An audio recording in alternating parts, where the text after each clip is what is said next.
咁就美國聯儲局馬上就會換主席啦。咁其實對個政策預期坊間都好多唔同嘅睇法啦。咁其中一個嘅情景都講得比較多，就係減息啦、弱美元，跟住另外一方面就通過美國各方面去控制一啲能源嘅供應嚟到抑制通脹啦。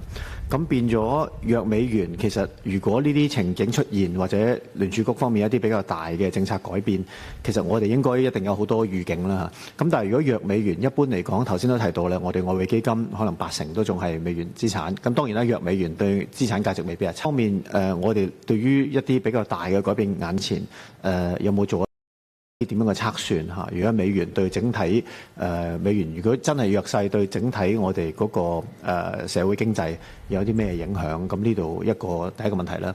第二個問題翻去頭先都係關於穩定幣嗰度啦。咁穩定幣而家發咗2個牌照啦。咁其實之前因為申請方嘅人員都幾多嘅，咁亦都有好多人我知道都繼續關注或者係繼續維持佢個申請嘅。咁變咗我哋其實係咪有啲預期俾大家知道係咪嚟緊係真係會有第二輪嘅一個牌照咧？咁如果係，我哋會唔會有個時間性？譬如話2年咁3年，即係起碼等繼續有興趣申請方佢都知道佢要等幾耐，即係會唔會有個時間嘅考慮？唔該，主席。